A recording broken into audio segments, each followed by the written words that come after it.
Welcome back, and if you've just joined us, today's show is all about investing in business and in yourself. And of course, we couldn't do a business show without having our business expert, Jonathan Fowle, joining us. Hello, how are you? Hi, Chrissy. Very nice of you to say such a thing. Good to be here as always.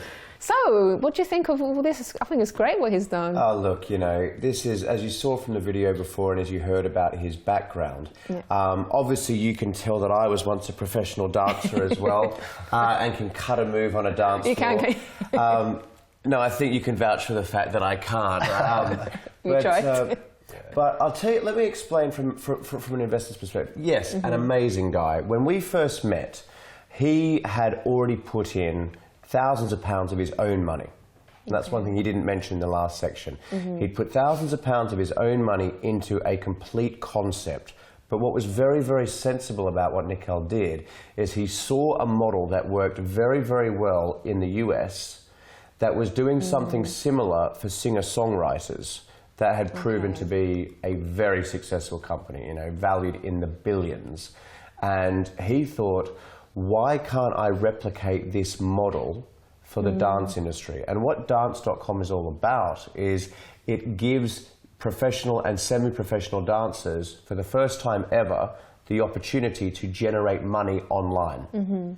And as the owner of it and someone who has come from that industry and knows the industry, obviously not me, I didn't have a clue about the professional dance industry, but I knew how big it was. And to have someone who understood the industry, who was creating a nice solution to a big problem, that was the main reason that attracted me to him. And he's an absolutely fantastic guy.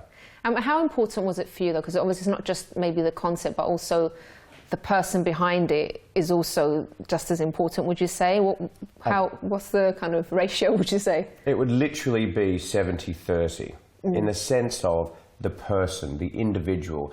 Nickel, I backed Nickel at a very, very early stage. And, you know, that's a risk, you know, from an investment perspective. And he and I can admit it. You know, the wonderful thing is he sits in my office. We can see each other, literally. We sit about 5 meters away from each other. And that helps massively for both of us. And our time scales as to when we wanted to be at this stage, inevitably it's taken longer. And it always will. As a startup, it always takes longer than what you expect, but the person, the drive, the passion, that's what is so important. Of course, the idea has to be good. It has to be something from an investor's perspective that you can see, if this works, it could be not good, phenomenal. And that's what you must have combined with a great person if you're going to back a very early stage business, which it was. Now, Nickel, you mentioned how helpful it was when you did find Rockstar. What was it about Rockstar that was really good for you and really, you know, helped you to move forward? It's the knowledge, you know, because when you, as a dancer, you know, I just started and I always had this entrepreneurial mind, but being able to use it to its full potential, I didn't, you know, really know exactly where to start and how to do it. So the fact that I had the chance to, you know, to approach Jonathan, and on our first meeting, I tried to explain him, here's the potential. How can you help me to move this further? So since I've been working in the hub, for example, when I have a challenge, I can always go to Matt, which is expert of marketing in the hub, and you know, give me some advice on how to do something. You know, so it's also a very good way to progress fast. You know, so. Instead of going on the internet to look for all the answers, which I still do, but sometimes, you know, I just go to them and say, okay, what do you think about this, and how can I work on this and make it better? You know, so That's really nice. Now, Jonathan, for someone that's watching that does have a business and they're looking for investment, what other tips can you give for them?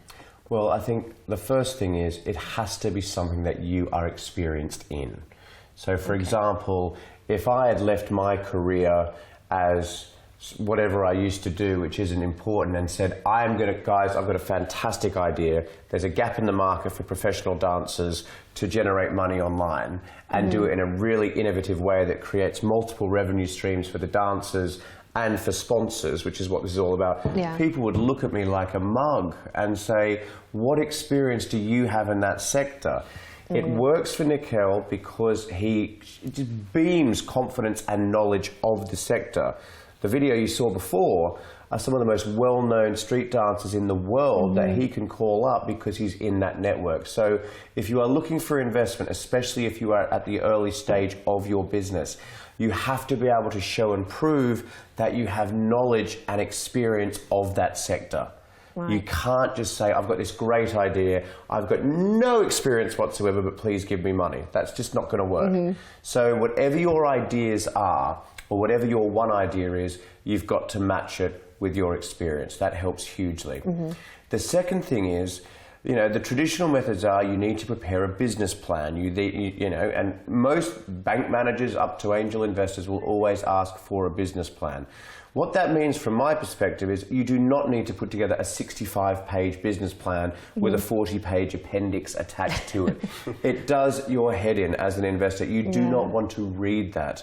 What the most beautiful business plans I love are what are called either a pitch deck, which is typically between 8 to 15 PowerPoint slides, which in that amount of time tells the investor what the opportunity is, what problem you are solving, what size investment you are looking for, and how much equity and shares you're offering in return. Straight to the point. Straight to the point. Yeah. And tell us the exit strategy as well. Too many entrepreneurs write business plans as themselves. If Nick Hill wrote a business plan like most others write a business plan, it's literally, it's dance.com, it's going to be amazing, it's fantastic, we're going to take over the world. That's not how you write a business plan for investment. You must put yourself in the investor's shoes. You write your business plan, you write your pitch deck, you write your executive summary as if you were an investor. And what an investor wants to see is, how big is the market? Prove to me that you've got a big solution to a big problem, because they're always the fastest companies that grow. They're the fastest to grow, are the ones that have created a unique offer, a unique solution to a big problem, such as his. That's what attracted me. And then to clearly articulate how much capital you need, what your equity stake is going to be, how I will plan, or how the company is going to grow. And then the final thing you must talk about is what your exit strategy is going to be. How, as an investor, are you actually going to make a return? Okay. Wow, it's quite good, really good advice, Jonathan. Now, obviously, where would the person find these investors? What was the first step be to find them? Well, there are a number of different channels that you can go to. So, I mean, never before, and this is the wonderful thing about where Britain is right now and the economy, never before have there been so many different ways that you can find investment.